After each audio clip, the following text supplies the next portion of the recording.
Comment préparer une rentrée sereine tout en profitant encore de la fin des vacances? Quels sont selon moi les piliers d'une préparation sereine et efficace? Je vous donne mon avis aujourd'hui. Bonjour à toutes et bienvenue dans ce podcast La magie du colibri, destiné aux enseignantes et surtout aux femmes qui désirent retrouver plus d'harmonie dans leur vie. Je suis Cindy Berthelot et je suis enchantée d'être avec vous pour cet épisode.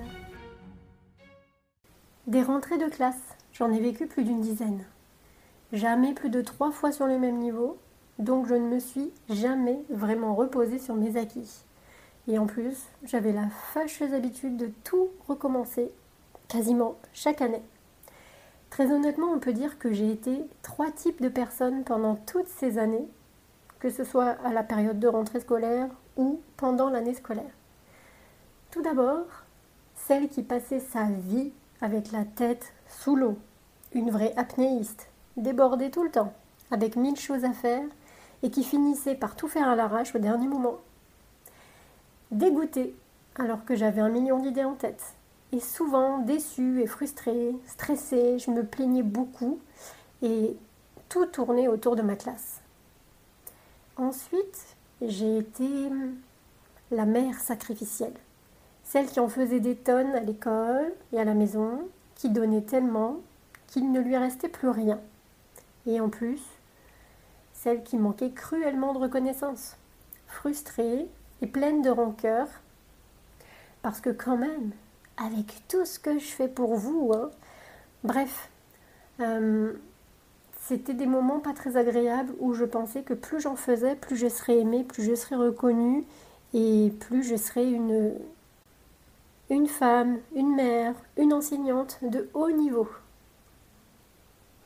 Et puis, il y a eu un temps aussi où j'ai été celle qui gérait tout, très bien, mais qui sentait qu'il manquait quelque chose. Il manquait un supplément d'âme. Je me sentais plutôt comme une chef d'entreprise, une PDG. Mais il me manquait cette flamme de vie, ce bien-être, cette sérénité, cette plénitude après laquelle je courais. Je vivais pas le vrai bonheur. Pourtant, tout allait bien. La classe, ça roulait, la maison, ça roulait. Mais il manquait quelque chose. Et je sais que je ne suis pas la seule dans ce cas. Pas mal d'enseignantes expérimentent ou ont expérimenté ces états. Alors à toutes ces enseignantes, à toutes celles qui écoutent ceci, j'ai envie de vous dire, c'est normal de vivre ça. On vit dans une société où on nous pousse en permanence à en faire plus. Ceux qui ne comptent pas leurs heures sont valorisés. On a tous entendu ces phrases, oh là là, dis donc, c'est un travailleur, ah ouais, c'est quelqu'un de bien. C'est super valorisé de travailler sans compter. Tandis que les enseignants, en général, sont dévalorisés. Tout le temps en vacances, qu'ils disent. Et mon père le premier. Quand je l'avais au téléphone, c'était ça. Encore en vacances. Dis donc, j'ai mal choisi mon métier, moi. Viens, il y a de la place, si tu veux. Qu'est-ce qui t'empêche de le faire? Donc en fait, de vivre dans tout ça, d'avoir nos parents qui travaillent énormément, de voir les gens autour de nous qui travaillent énormément, ça nourrit cette envie de prouver qu'on n'est pas une feignasse de fonctionnaire. Donc moi, je travaillais énormément, inconsciemment, pour prouver que je n'étais pas cette feignasse de fonctionnaire. Sauf que ça n'a jamais changé le regard de qui que ce soit, parce que ça ne sert à strictement à rien.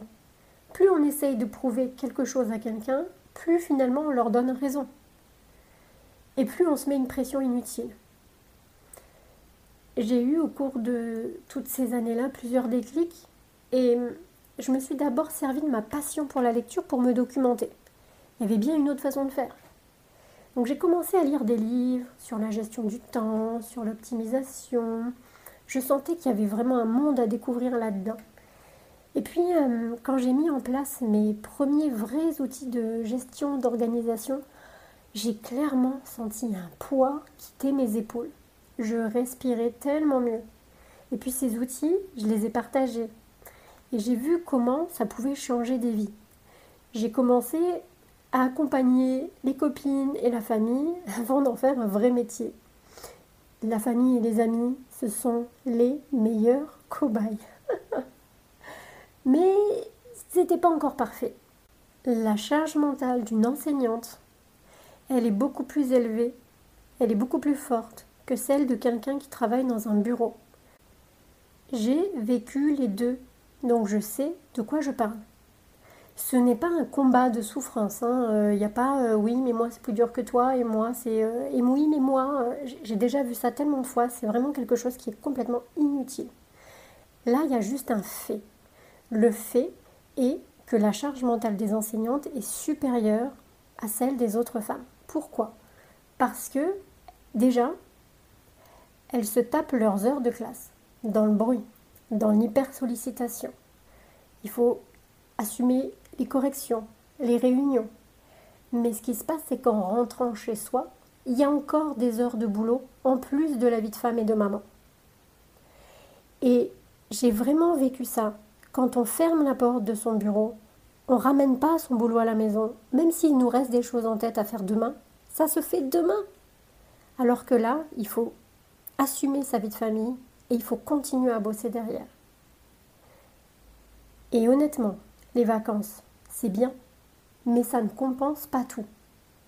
Je me souviens comme c'était dur d'entendre parler ma fille dans la voiture après une journée en maternelle, avec mes 30 sections de moyens, sans aide maternelle, et qu'il faut encore se remettre à l'ordi une fois qu'elle est couchée, l'ordi sur le canapé pour faire semblant de passer du temps avec le conjoint. J'ai mis des années avant de comprendre qu'une bonne gestion du temps ne suffisait pas. Il faut apprendre à planifier et à prioriser, ça c'est la base, très clairement. Sinon, tout devient urgent, tout devient important et tout, possiblement, prend la tête. Et ça devient une source de frustration et de déception sans fin parce que nos to-do list, on n'y vient jamais, jamais, jamais à bout. Alors déjà, une fois qu'on a appris à planifier et à prioriser, un autre des piliers pour moi, c'est la ritualisation, la progression et la valorisation de son travail. Envisager la chose comme un sportif qui améliore sa technique et ses temps pour courir ou nager la même distance, mais en toujours moins de temps. Combien d'enseignantes, même là parmi vous qui écoutez, ne savent même pas combien d'heures elles travaillent en dehors des heures de classe, ni quelles sont les meilleures conditions de travail pour elles. Je suis vraiment intéressée à ce que vous me le partagez dans les commentaires. Mais pour que tout ça, ça tienne, il faut aussi un bon mindset. Alors mindset, c'est un état d'esprit. Il faut un état d'esprit, un mindset qui permette de tenir tout ça. Une manière de penser qui change radicalement la donne. J'ai vraiment développé ces dernières années des techniques de penser, de parler, que j'adore partager pour apprendre à se soutenir soi-même lors des journées difficiles, de fatigue, d'épuisement. Parce qu'on peut avoir la meilleure planification du monde. Quand on est épuisé, si on est au bout, il ne va rien se passer. Rien. On n'aura pas la force de se mettre au boulot. Et si on a prévu quelque chose qui devait durer 45 minutes, si on est au bout de sa vie, ça ne durera pas 45 minutes, mais ça va s'étaler sur 3 heures. Avec au bout de tout ça, une frustration. Moi, je trouve qu'il y a deux façons d'appréhender ces journées ou ces périodes-là.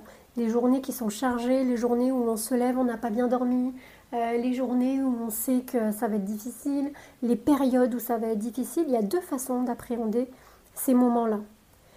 Une façon qui va être soutenante, une façon qui va être complètement broyante.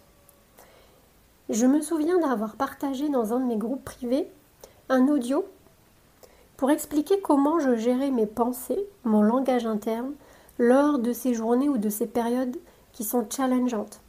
Les retours, franchement, ont été dingues.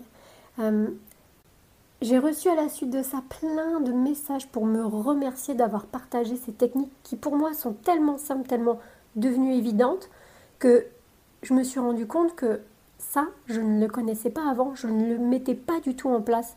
Et qu'effectivement, on peut faire des choses très très simples qui changent le parcours d'une vie. Vraiment. Parce qu'ici, on ne va pas être sur quelque chose à faire.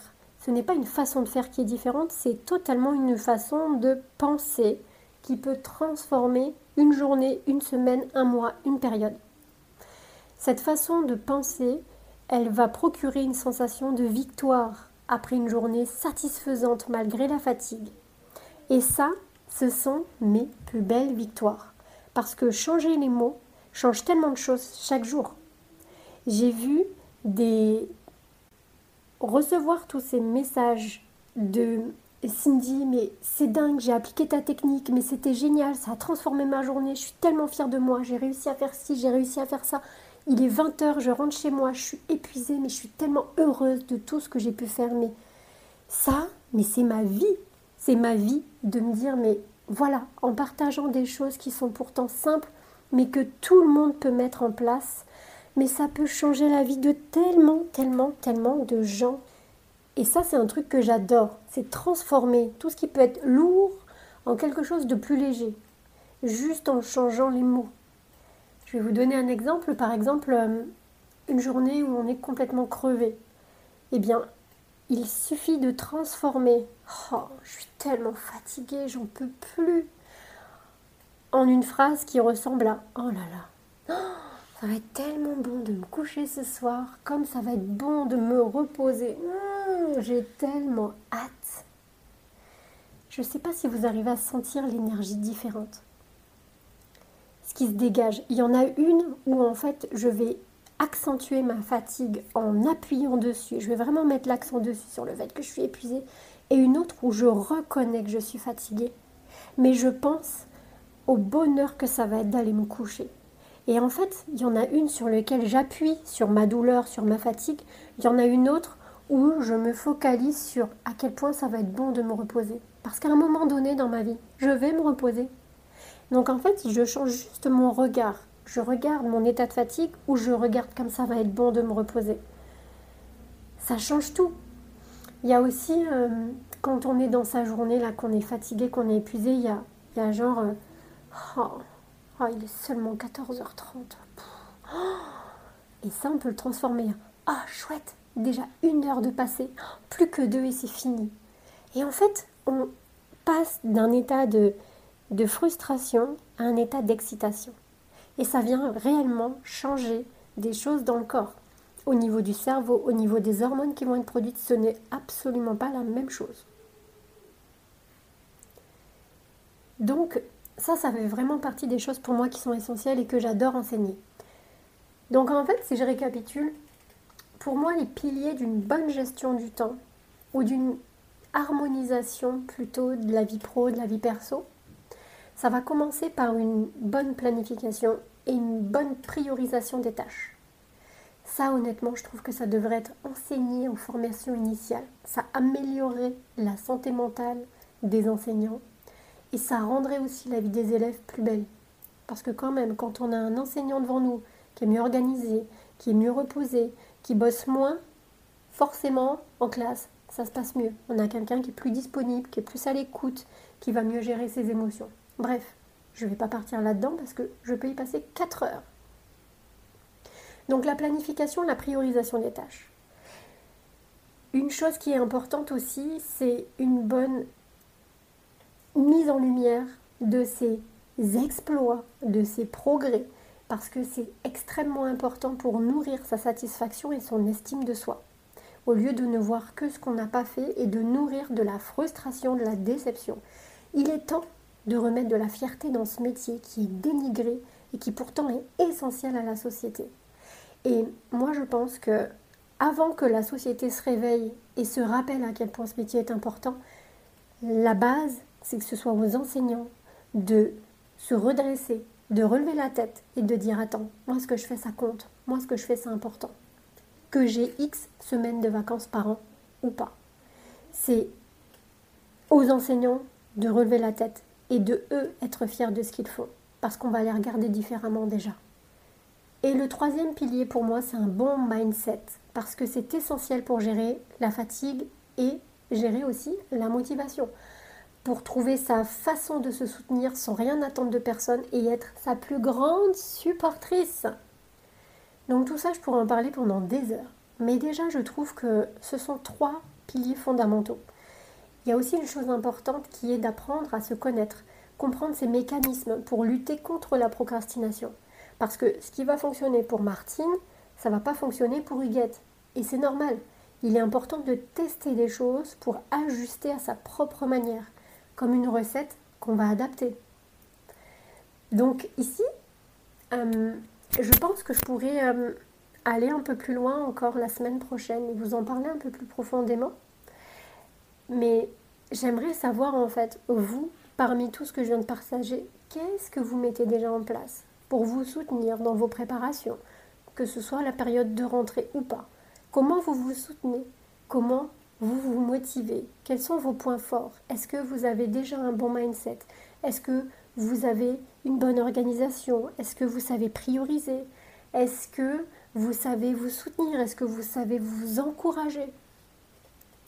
Bref, j'ai hâte de lire vos retours. Je vous remercie infiniment pour vos retours déjà sur le tout premier épisode de la semaine dernière. C'était vraiment un challenge pour moi, aussi bien technique que personnel. Et n'hésitez pas, si vous avez des sujets que vous avez envie que j'aborde, mettez-les-moi, ça me donnera des idées et surtout ça me permettra d'être encore plus proche de ce dont vous avez besoin. Merci infiniment d'avoir écouté cet épisode de la magie du colibri que j'ai eu un immense plaisir à enregistrer. J'espère que vous repartez avec des inspirations et des astuces pour rendre votre quotidien plus harmonieux et plus serein. Et n'oubliez pas, chaque petit pas compte et vous êtes déjà en train de créer la magie dans votre vie. Si cet épisode vous a plu, n'hésitez pas à le partager et à laisser un avis. Je vous retrouve très bientôt pour un nouveau moment de partage. Prenez soin de vous et continuez à briller. À très bientôt.